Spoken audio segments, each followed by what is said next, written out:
13장 우리 1절로 17절까지의 말씀을 같은 목소리로 함께 읽도록 하겠습니다. 같이 읽습니다.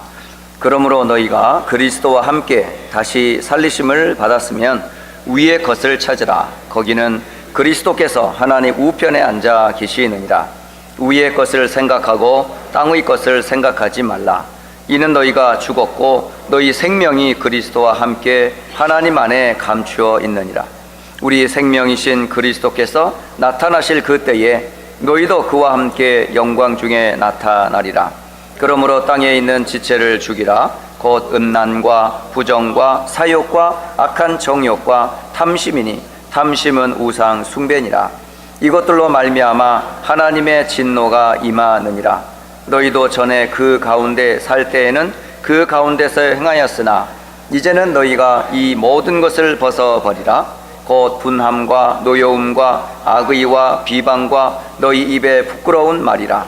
너희가 서로 거짓말을 하지 말라. 옛사람과 그 행위를 벗어버리고 새 사람을 입었으니 이는 자기를 창조하신 이의 형상을 따라 지식에까지 새롭게 하심을 입은 자니라.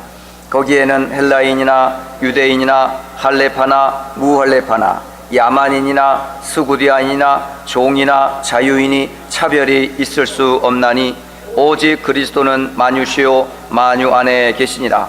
그러므로 너희는 하나님이 택하사 거룩하고 사랑받는 자처럼 긍휼과 자비와 겸손과 온유와 오래 참음을 옷 입고 누가 누구에게 불만이 있거든 서로 용납하여 피차 용서하되 주께서 너희를 용서하신 것 같이 너희도 그리하고 이 모든 것 위에 사랑을 더하라. 이는 온전하게 매는 띠니라. 그리스도의 평강이 너희 마음을 주장하게 하라. 너희는 평강을 위하여 한 몸으로 부르심을 받았나니 너희는 또한 감사하는 자가 되라. 그리스도의 말씀이 너희 속에 풍성히 거하여 모든 지혜로 피차 가르치며 권면하고 시와 찬송과 신령한 노래를 부르며 감사하는 마음으로 하나님을 찬양하고 또 무엇을 하든지 말에나 일에나 다 주 예수의 이름으로 하고 그를 힘입어 하나님 아버지께 감사하라. 아멘. 잠깐 기도합니다. 하나님 아버지, 위의 것을 생각하고 땅의 것을 생각하지 말라 하시며 오늘도 주의 말씀 주시니 감사합니다. 이 언약으로 각인되게 하시고 뿌리 내리고 체질화되어져서 나를 살리고 교회를 살리고 세계를 살릴 237개국을 살릴 증인으로 서도록 주여 축복하여 주옵소서. 특히 이 자리는 렘넌트들과 또 렘넌트 사역자들이 함께 예배합니다. 주여 성령으로 역사하셔서 하나님의 영광이 되게 하시고 주신 말씀으로 각인 뿌리 체질되게 하셔서 세상 살릴 증인으로 서도록 오늘도 새 은혜를 부어 주옵소서. 주 예수 그리스도의 이름으로 기도드립니다. 아멘. 지난 한 주간 참 바쁘게 지나간 것 같습니다. 월요일부터 수요일까지 달라스에서 어린이 영성 캠프로 한 20여 명이 달라스 원네스 교회에서 함께 영성 훈련을 하게 되었어요. 말씀을 전하는 저나 또 함께 돕는 우리 교사들이나 또 참여했던 중직자 성도 그리고 우리 렘넌트들이 짧은 2박 3일이었지만은 아주 중요한 내용을 나눴거든요. 근데 그 내용을 단순히 우리 어린이들에게만 전달할 것이 아니라 오늘 잠시나마 서론적으로 기도의 원리 5가지, 이 5가지를 우리 렘넌트들이 이미 들었기 때문에 잘 압니다. 또 이것을 개인적으로 이제 실천만 하면 이제 세상 살릴 서밋이 됩니다. 그래서 어떤 아이는 두나 덴터로 시작해서 이제 개인적으로 개인의 다락방을 시작했고요. 또 혼자 하나님 앞에 서는 시간을 만들었다는 소리를 들었습니다. 하루로 끝내지 마시고 끝까지 주님 오시는 그날까지 기도의 5가지 원리를 여러분의 개인의 삶의 기준으로 삼으시고 꼭 실천해 보시면서 응답받기를 바랍니다. 첫째, 누구나 다 상처가 있습니다. 대표적으로 뭐 렘넌트 요셉이라고 상처가 없었겠어요? 뭐 사무엘은 그런 상처가 없었고 모세는 없었겠습니까? 사실 하나님 쓰시는 일꾼들의 이면에는 다 아픔과 상처가 있었어요. 그런데 대부분 사람들은 문제가 오고 상처가 생기면 다 무너져 버려요, 그 자리에서. 그런데 하나님은 그 문제와 사건과 상처를 통해서 무엇을 굳게 붙잡아라? 구원의 언약 되시는 그리스도를 굳게 붙잡으라는 메시지인데, 만약에 우리가 문제 없었다면, 만약에 갈등이 없었다면, 만약에 힘들었던 고통의 시절들이 없었다면 우리가 오직 그리스도께로 올인할 수 있었겠어요? 절대 그렇게 못해요. 그래서 하나님이 오히려 고통도 상처도 아픔도 전부 은혜의 복음으로 우리를 인도하시기 위한 발판이었다. 그래서 첫째, 구원의 감사로 기도를 시작하라는 거예요. 그래서 보통 우리 신자들이 하나님 아버지 감사합니다, 이게 입에 붙었어요. 그렇지 않아요? 근데 무엇이 감사한지 내용은 없이 그냥 무조건 감사합니다 이러면 안 되잖아요. 예수는 그리스도로 죄와 사탄과 지옥의 저주로부터 나를 건지심에 대한 구원의 감사, 이게 일곱 렘넌트들의 공통점, 또 교회 역사에 쓰임받았던 역사의 증인들의 공통점, 지금도 말씀 운동하는 전도자들이 항상 고백하는 감사 중에 첫 번째가 뭔지 아세요? 구원에 대한 감사. 이거를 절대 잊지 말아라. 그래서 기도의 첫째 원리는 시작이 뭐다? 구원에 대한 감사로 시작해라. 이게 첫 번째 기도의 원리입니다. 자, 그렇다면 이제 그리스도 예수로 구원받은 하나님의 자녀가 이전에는 세상을 따라갔어요. 나 중심, 물질 중심, 세상 중심, 성공 중심으로 결국은 쫓아가다가 한계가 오면 우상 숭배하는 사탄의 종된 귀신 앞에 들린 그들 앞에 무릎을 꿇고 미래를 점치고 개인의 운명을 점치던 그런 세상 풍속을 쫓아가던 우리가 아니고, 또 결국은 가다가 올무에 묶여 꽁꽁 멸망을 당할 수밖에 없는 그런 저주의 흐름 가운데 있지 말고 말씀의 흐름을 따라가라. 이게 두 번째 기도 제목이에요. 그래서 여러분, 말씀의 흐름 굉장히 중요합니다. 여러분, 하나님은 성경 66권이라는 이 책을 통해서 하나님이 하시고 했던 말씀이 뭐였어요? 그건 바로 구원의 복음이에요. 그러니까 복음의 흐름으로 성경 66권은 쭉 이어져 있다고요. 그래서 이 복음이 언약 잡은 자에게 어떻게 기도에 응답하시는지, 어떻게 전도와 선교로 생명과 세상을 살리는지 말씀의 흐름을 따라 하나님은 성경 66권을 우리에게 주셨어요. 이 말씀의 흐름이 흐르는 곳마다 다 살아났어요.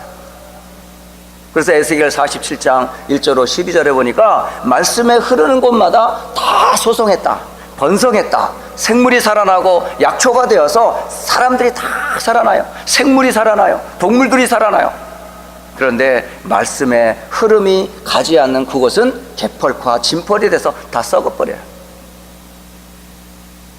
어제 저렇게 뉴스를 보니까 이게 댐이 있어요. 댐이 있는데 그 댐을 막아놔가지고 그 댐 밑으로 흐르는 물이 있는데 이 물이요 계속 냄새가 나는 거야.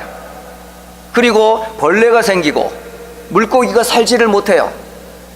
그래서 이유가 뭔가 하고 알아보니까 그 위에서 막은 댐에서 물을 꽉 막아버려가지고 밑에 흐르는 물이 흐르지 않고 뭐예요? 고여 있어요. 고여 있다 보니까 그 밑에 썩은 진흙들이 나와. 냄새가 나요. 악취가 나요. 거기서 사는 아주 이상한 이 벌레들이 많은 거야.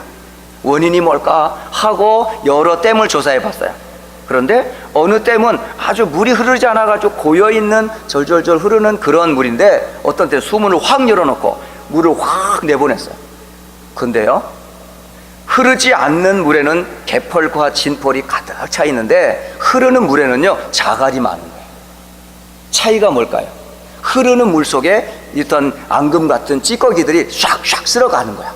그러니까 말씀이 흘러가는 대로 쓸어가는 거예요. 치유되는 거죠. 그러니까 말씀이 흘러가는 대로 있어야 돼요. 만약에 흐르지 않으면 뭐가 돼요? 앙금이 돼요. 진펄과 개펄이 되어서 썩은 것들이 나를 결국은 병들게 하고 결국은 멸망하게 한다. 그래서 강단의 흐름이 그래서 중요한 겁니다. 여러분, 하나님이 복음이라는 말씀을, 생명의 말씀을 어디를 통해 전한다? 그게 바로 교회입니다. 여러분, 누차 강조하지만 여러분, 복음 다음으로 여러분 인생에 가장 소중한 곳이 어디여야 된다? 교회여야 돼요. 아세요? 저는 아직도 많은 성도들이 교회를 잘 모르시는 것 같아요. 단순히 뭐 단임 목회자나 우리 중직자나 몇몇 성도들이 이끌어가는 교회라고 생각해요. 천천만만의 말씀. 그러면 현실에서, 삶에서 승리할 것 같습니까? 결코 그렇지 않습니다. 그런데 에스겔 47장에는 분명히 말씀합니다.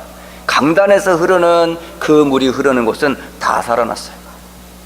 그래서 교회가 중요하고 강단의 메신저가 그래서 중요한 거예요. 사람이 중요하다고 사람을 높이라는 말이 아니에요.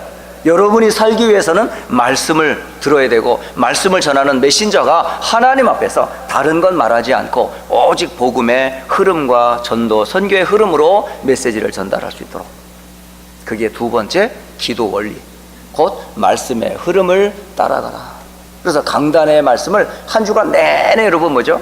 개인의 삶에서 언약 잡고 기도하는 언약으로 잡고 기도해라. 그게 두 번째 원리예요. 자, 그러면 하나님이 주신 구원의 감사, 말씀의 흐름을 따라 이 잡은 언약을 이제 뭐야? 세 번째, 이 말씀 잡고 나만의 집중의 시간을 만들어라는 게 세 번째 원리예요.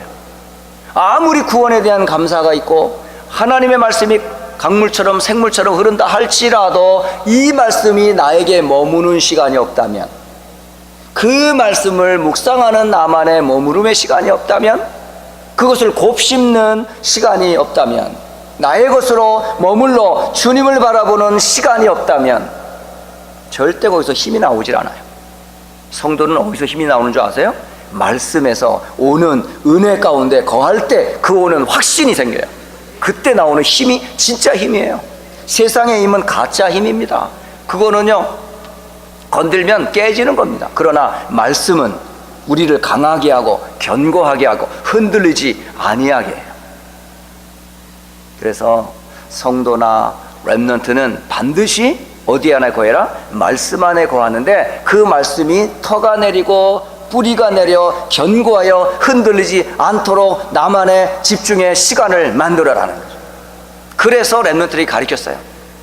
하루 중에 적어도 한 번이라도 좋으니까 문을 딱 닫고 Do not enter, 들어오지 마세요. 엄마 아빠가 미워서가 아니고 내가 지금 주님과 만나는 페이스 투 페이스, 하나님과 대면하는 시간이거든요. 이 시간은 뺏기면 안 돼요 하고 Do not enter라고 딱 붙여라. 그리고 기도 중이라고 써붙이고 기도를 시작해라. 그게 나만의 정시 예배, 나만의 정시 기도 시간을 만들어라 라고 가르쳐줬던 거예요. 근데 가르쳐준 대로 어린 렘넌트들은 하더라고요. 근데 우리 성도들은 안 해. 그게 렘넌트와 묵은디의 차이예요. 예? 오늘부터 하세요. 구원의 감사 고백해보세요.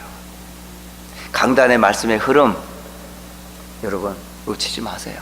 그리고 누가 뭐라 그래도 힘을 얻는 나만의 시간 꼭 만드세요. 하루에 한 번이라도 좋아요. 그래서 하나님 앞에서는 그게 잘 안 되면요, 아예 시간을 끊으세요. 휴대폰도 끄세요. 그리고 전화도 받지 마세요. 때로는 그거 안 하면 내가 점심도 안 먹겠다, 뭐 결단도 좀 하시고, 내가 하루에 기도 안 했으면 잠도 자지 마시고, 그런 나름대로 각오를 가지고 한번 힘을 얻는 나만의 집중의 시간을 가져라. 이게 세 번째 기도의 원리였어요. 자, 그럼 네 번째 원리는 뭘까요? 그 말씀에 힘을 얻으면 오는 결과가 있어요. 뭔지 아세요? 영혼에 힘이 생겨, 마음에 힘이 생겨, 육신에 힘이 생겨. 그때 나타나는 게 뭔지 아세요? 치유예요, 치유. 여러분, 그래서 말씀으로 치유받으라. 이게 네 번째 기도 원리예요. 네. 진짜 말씀은 살았고 운동력 있어 좌우에 날선 어떤 검보다도 예리해 우리의 영과 혼과 관절과 마음과 생각을 감찰하신다라고 되어 있어요. 결국 예수님이 십자가에 지시고 찔림을 당하고 채찍을 당하고 우리의 모든 모욕을 당하면 우리의 영혼만 구원하는 게 아니라 마음도 육신도 우리 인생 전체를 구원하시고 치유하시기 위해서 우리는 다 양 같아서 그릇 행하여 각기 제 길로 갔거늘 여호와께서는 우리의 무리의 죄악을 그에게 담당하셨느니라. 모든 질병도 예수님이 다 담당하셨어요. 그러니까 지금 현재 여러분 갖고 있는 질병 여러분의 건 아니에요. 이미 주님이 가져가신 건데 여러분이 지금 갖고 그리스도의 영광을 나타나기 위해서 하나님이 내게 주신 은혜란 말이에요. 맞습니까 여러분? 아닙니까? 아닌가요? 아무리 생각해봐도 주님 거지. 가져갔으면 가져갔지. 여전히 나 그걸 누리면서 고통당하게 이겼답니까? 저는 그렇게 생각 안 했거든요. 한때는 진짜 제가 복음 알기 전에는 또 알고도 제게 있는 문제, 가정의 문제, 자녀와 삶의 문제가 오면요 너무 괴로웠어요. 그래서 죽을 때까지 이게 나의 십자가라면서 그냥 가야 되는 걸 알았어요. 이게 내 운명이다 말이지, 팔자다 말이지, 이건 어쩔 수가 없어. 누가 말하면 뒤에 이게 나의 십자가입니다. 십자가 맞습니까? 여러분 십자가 지지도 못해요. 저도 그거 구원받는 십자가 아니에요 그거. 근데 그게요 뭐 해야 돼요? 발판이 돼버리면요 힘나요. 이것 때문에 더 복음을 알고, 이것 때문에 더 영적인 힘 얻고, 이것 때문에 간증이 된다면. 그래서 암 걸린 사람이 복음 가지고 있으면요 암 걸린 사람 많이 살립니다. 예? 가정의 질병과 고통에 있는 사람들이 답 얻으면요 현장의 사람들 많이 살려요. 심지어 집에 핸디캡이 있는 자녀를 두고 있는 사람은요 그런 문제 있는 사람들 안 드러나서 그렇지 많습니다. 결국은 영혼 치유, 마음 치유, 육신 치유, 뭘로 치유돼요? 말씀으로 다 치유돼요. 말씀 얻으면 힘 얻어요. 그래서 네 번째는 말씀으로 치유받으라. 그게 네 번째 기도의 원리였어요. 그리고 마지막 다섯 번째가 뭐였냐? 다른 게 아니고 복음과 삶을 균형 갖고 그리고 미래를 준비하라는 거예요. 그게 바로 세 가지 서밋의 축복을 회복하라는 거예요. 첫째는 모든 시간의 우선순위를 무엇으로 돌아? 하나님 앞에 돌아가는 거예요.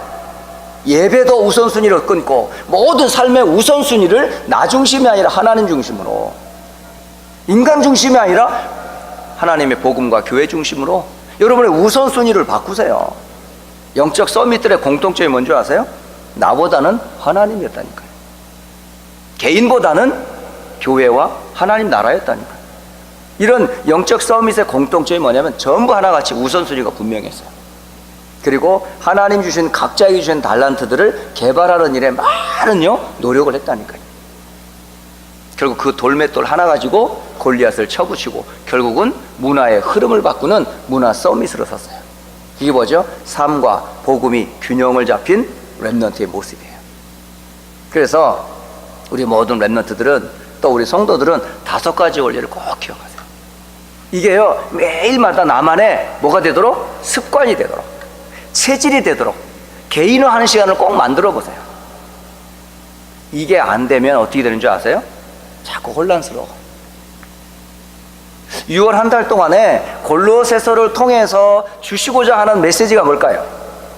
하나님이 골로새 교회를 향하여 감옥에 있는 바울이 이 편지를 써서 전달할 수밖에 없었던 골로새 교회의 문제가 뭐였을까요? 근데 이 골로새 교회는 그리스도의 종이요 신실한 일꾼이었던 에바브라라고 하는 사람이 세웠는지, 아니면 바울과 그 전도팀들이 이 아시아와 여러 갈라디아 지방, 부르기아 지방으로 다니면서 세워진 교회인지 정확하게 누가 세웠는지 잘 몰라요. 때로는 바울의 얼굴도 못 본 성도들도 있어요. 그래서 바울을 육신으로 보지 못한 성도들에게도 이 편지를 읽으면서 그 성도들에게 뭔가를 알려주고 있어요. 뭘까요? 그래서 첫째 주에 주셨던 메시지가 바로 뭐냐면 말씀, 복음의 말씀, 이게 서로 포럼 되어져야 돼요. 뭐가 돼야 되면 이 복음의 말씀이 나의 것이 안 되면 포럼이 안 돼요. 지식은 포럼이 아니에요. 그거는 정보교환이지. 포럼은 내 것을 말하는 거예요. 내 것을 누리는 걸 말하는 거예요. 붙잡은 약속을 나누는 거예요. 그러니까 강단의 메시지든 성경 65에서 복음의 포럼이 되어도록, 그게 말씀 포럼이라는 거예요. 그 말씀 가지면 그 안에서 나오는 믿음, 그 안에서 나오는 사랑, 그 안에서 나오는 하늘에 쌓아둔 소망 가지고 하나님 아는 지혜와 지혜로 총명 풍성해지도록 기도해라. 그러면 흑암의 나라에서 그의 사랑의 아들의 나라로 옮기며 그리스도의 십자가로 속죄를 받고 평화의 복음인 십자가의 피로 주님과 화목하게 되는 그런 전도자의 삶을 살 거다 라고 메시지를 주었던 거예요. 바울이 그런 증인이란 말이에요. 그러면서 그리스도는 도대체 누구냐 말씀했잖아요. 그리스도는 눈에 보이지 아니하는 하나님의 형상. 우리는 하나님 볼 수 없어요. 그런데 눈에 보이지 아니하는 하나님을 눈에 보이도록 이 땅에 오신 분이 누구예요? 딱 한 분이에요. 하나님이 사람의 몸을 입고 이 땅에 오신 유일한 하나님 누구밖에 없다? 예수님이다. 그런 모든 만물보다 먼저 나신 자, 어느 성경에는 맏아들이래요. 예, 먼저 나셨어요. 모든 피조물보다 먼저 계신 창조자, 영원자. 모든 하늘에 있는 것, 땅에 있는 것, 모든 권세를 누가 주셨어요?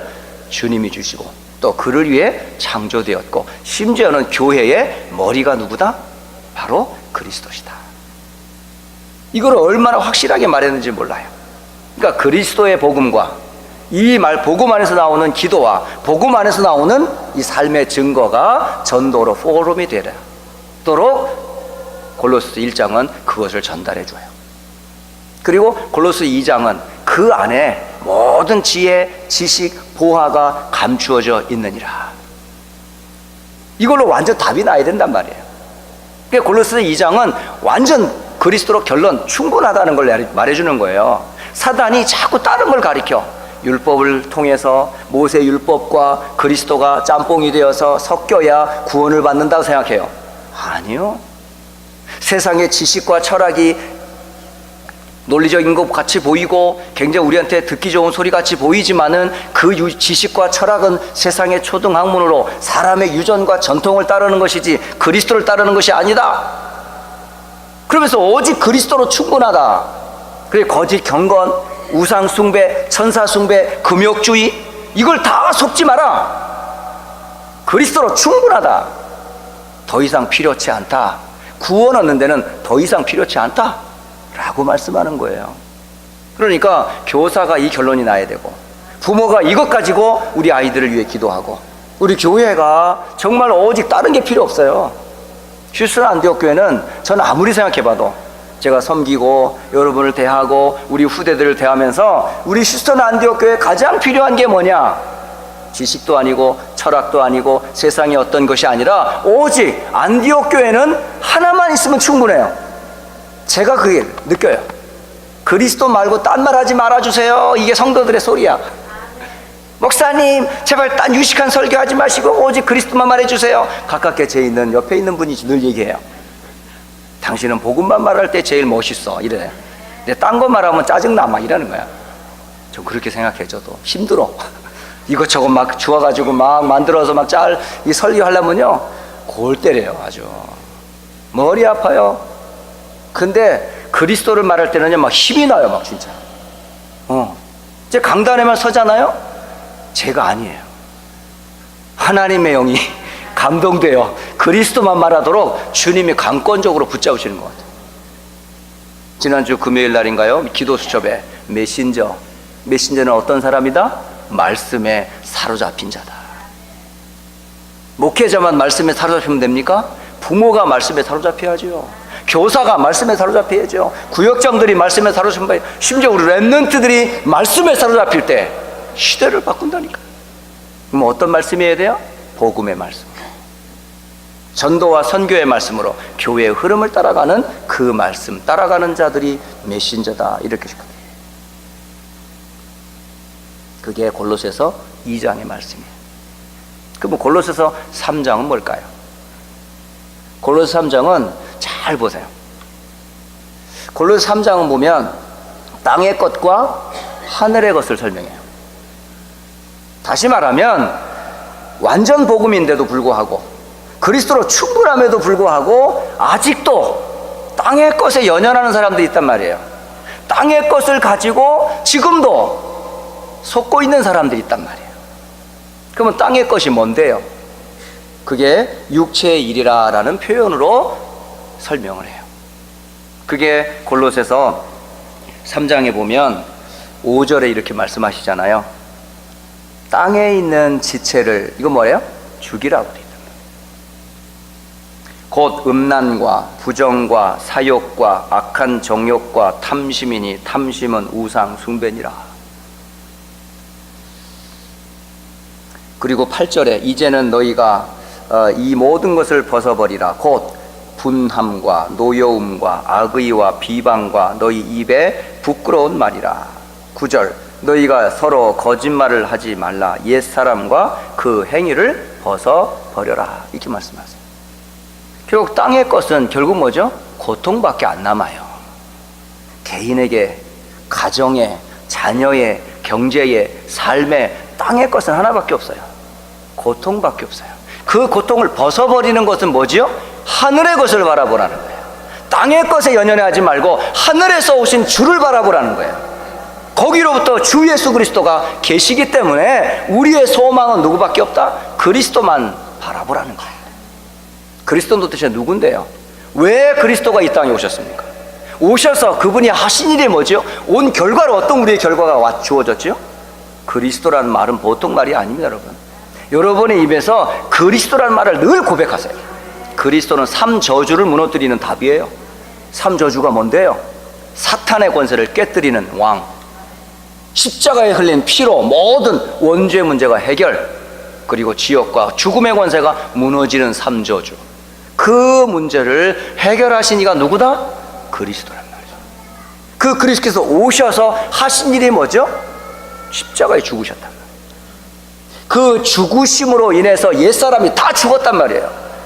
옛 나는 죽었어요. 자아도 죽고 창세기 3장의 저주도 죽고 12가지 재앙과 문제 속에 있었던 모든 것들이 십자가에서 완전히 뭐했어요? 죽었어요.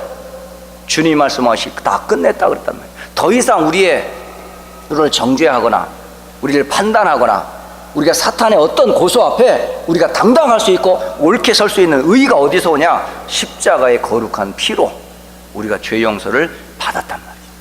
그 십자가의 복음을 기억하라는 거예요. 그리고 그분이 뭐 하셨다? 다시 살아나셨다는 거예요.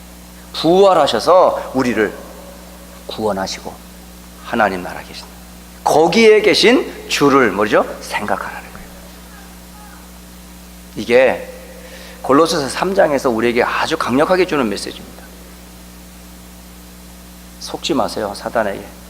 또 세상의 사람들에 속지 마세요. 여러분의 구원을 뭘로 지켜요? 그리스도 외에는 따로 없습니다. 그러면 위의 것을 생각하는 자에게 오는 결과와 삶의 모습이 어떨까요? 그게 바로 10절에 보시면 새 사람을 입었으니 라고 말씀하세요.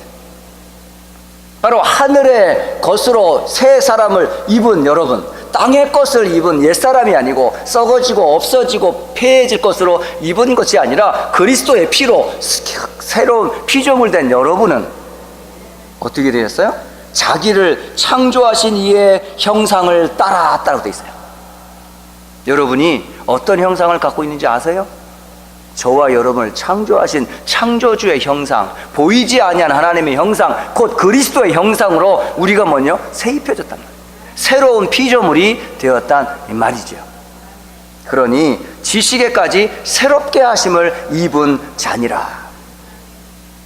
얼마나 큰 축복을 받았는지 몰라요. 그러면 이렇게 새 사람이 된 사람, 그리스도의 형상으로 덧입힘을 입고 하나님으로부터 구원받은 사람들이 어떠한 삶을 살아야 되는지 성경은 12절에서 말씀해 주고 계십니다.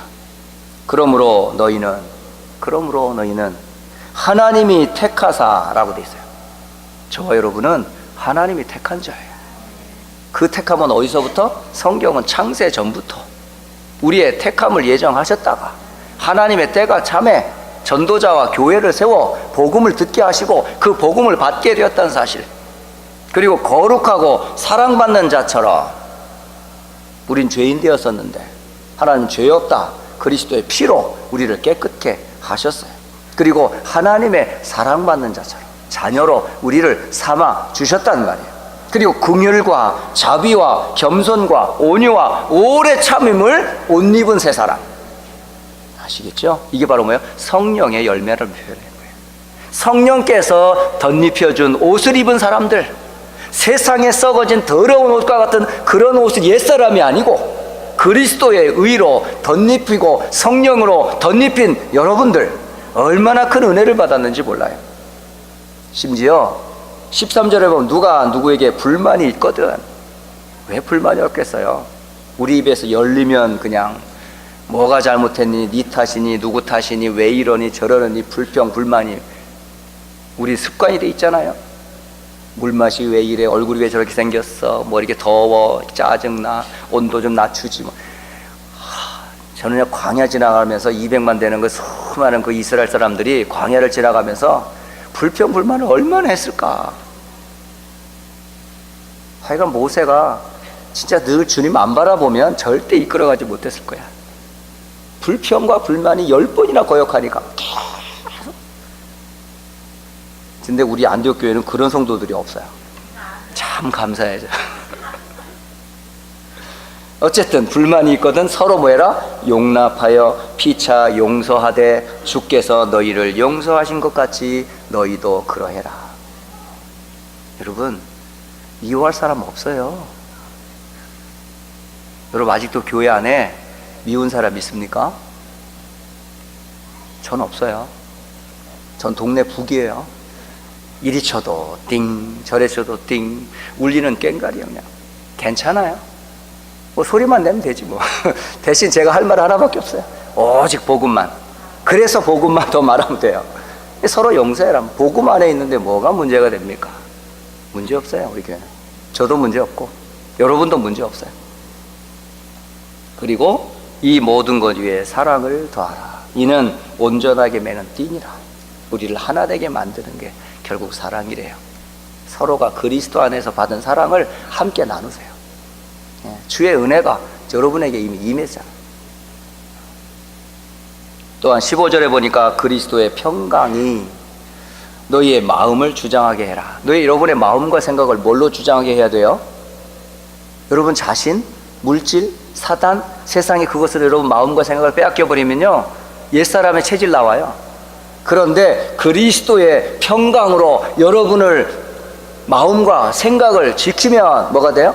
여러분 안 무너져요. 너희의 평강을 위하여 한 몸으로 부르심을 받아나니 너희는 또한 감사하는 자가 되라. 그래서 감사가 성도들의 입에서는 가장 많이 나와야 돼요. 감사. 이번에 어린이 영성 캠프 집중훈련 하면서 랩런트들이 많이 쓴 단어 중에 하나가 뭔지 아세요? 감사. 이제 9살 되는 아이들이, 이제 유치원 겨우 이제 딱지 띄고 초등학교 들어가려고 하는 아이들이 기도 이런 말 써요. 감사, 기도, 주 예수, 그리스도, 십자가 그거 가면서 아이들이 붓글씨로 이렇게 써가는 거 있죠. 얼마나 진지한지요. 근데 획수는 다 틀리더라고. 네모를 그리는데 이렇게 그리고 이렇게 그리더라고. 배운 사람과 못 배운 사람의 차이. 하지만 진지한 거는 배운 사람 이상이었어요. 얼마나 진지했는지 몰라요. 짧은 2박 3일 동안 어린이 영성 캠프를 하면서 지금 3회째 진행을 해보는 거거든요. 첫 회, 둘째, 셋째 하는데요, 아이들이 달라요. 분위기 자체가 흐름이 달라요. 제가 놀랐어요. 그러면서 어느 교회 집사님이 하시는 말씀이, 아니 어떻게 휴스턴에 있는 랩런트들은요 메시지 하는 동안에 떠들지도 않아요. 흐트러트림도 없어요. 어떻게 이 말씀을 잘 들어요? 도대체 휴스턴은 애들을 어떻게 키우는 거예요? 한국말도 잘하고 영어도 잘하고, 우린 영어밖에 못하는데. 우리 애들이 한국말 잘해요, 영어도 잘해요. 딴 데 가면 통역 필요해요. 그런데 우리는 통역 필요 없어요. 딱 가면요, 통역 있나요? 물어부터 봐요. 우린 그런 거 안 세우는데요. 그만큼 가정에서 이미요 부모님들이 다 애들을 키워요. 그렇게 뭘로 키우는지 아세요? 말씀으로 키워요. 기도로 키워요. 랩넌트로 키워요. 여러분 자녀는 여러분 자녀 아닙니다. 랩넌트입니다. 하나님이 여러분의 가정에 보낸 랩넌트예요. 그러니까 랩넌트에게 뭘 심어야 되겠어요? 옛사람, 옛체질, 땅의 것 심으면 결국 뭐밖에 없어요? 고통밖에 안 남아요. 하지만 위의 것, 하늘의 것, 그리스도와 그 영광의 비밀인 복음을 심으면 그에서 나오는 열매는 뭐죠? 이게 나와요. 16절.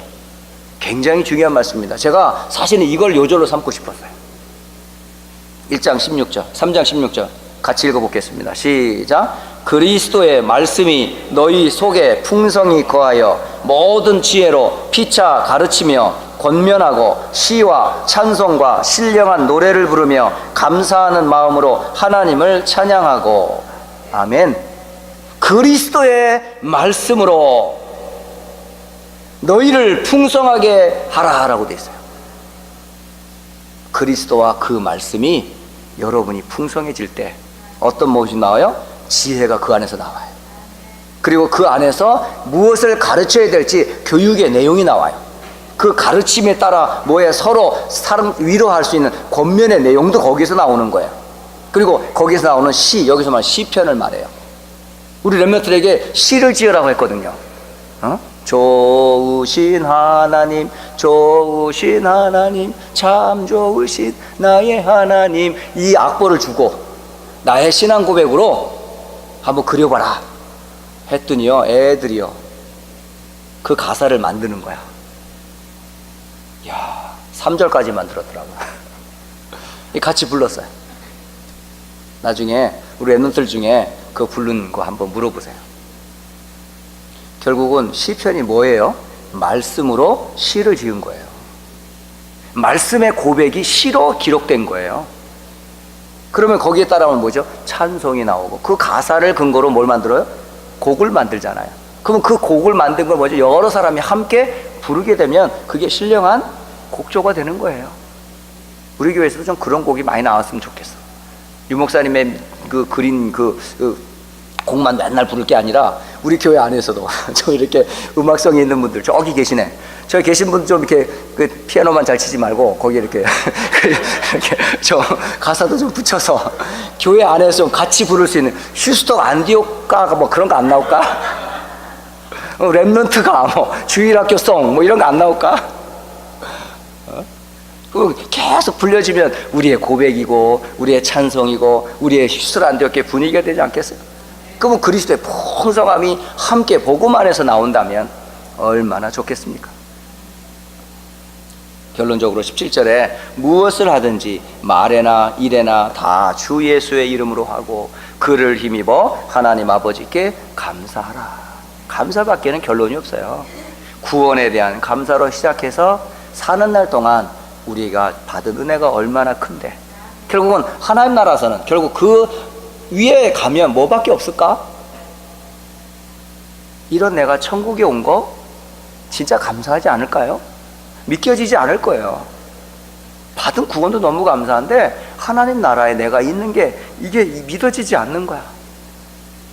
죄인된 내가, 마귀만 섬겼던 내가, 세상 풍속과 공중권을 잡았던 내가 어떻게 하나님 나라에서 그 거룩하신 하나님을 뵙고 주 예수를 찬양하고 있을까?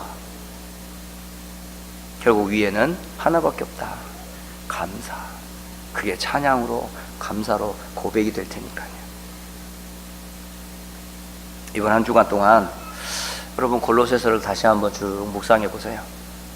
6월 한 달 동안에 골로새서 1장에서 주신 메시지, 2장에서 주신 메시지, 언제 우리가 또 성경을 다시 보겠습니까? 6월 지나면 이제 7월이 올 텐데, 7월에도 또 다른 성경을 가지고 말씀을 나눌 텐데, 이때나마 좀 골로새서를 좀 깊이 좀 묵상하셔서 나의 말씀 찾고, 나의 복음 찾고, 나의 기도 찾고, 나의 전도와 선교 찾고, 그런 은혜가 있기를 정말 주의 이름으로 축복합니다. 그래서 이번 한 주간은요, 특히 내일부터 스페니쉬 수련회를 처음으로 합니다. 그래서 시애틀에 계신 신정호 목사님을 모시고 또 로널드 로페즈라고 하는 우리 렘넌트가 함께 옆에서 통역을 도와줘서 내일부터 수요일까지 우리 스페니쉬 수련회를 하게 됐습니다. 여러분 꼭 기도해 주시고요. 또 다음 주에는 미주 렘넌트 영성 캠프가 또 화요일부터 금요일까지 진행이 되고요. 또 곧이어 이제 세계 렘넌트 대회 곧 다가옵니다. 그래서 여러분도 중요한 대회를 두고 함께 기도해 주시기를 바랍니다. 기도하고 마치겠습니다. 하나님 아버지, 참 감사합니다. 우리의 구원의 주가 되시는 예수께서 모든 죄, 사망, 지옥의 저주로부터 우리를 건지시니 참 감사합니다. 땅의 것에 물들어 있던 우리를 그리스도로 새 사람 있게 하시고 새 옷을 입혀주셔서 하나님을 찬송케 하시고 영광케 하시니 참 감사합니다. 휴스턴 안디옥교회 모든 성도들이 땅의 것을 바라보지 말고 오직 위의 것을 생각하는 은혜를 허락하옵소서. 주 예수 그리스도의 이름으로 기도합니다. 아멘.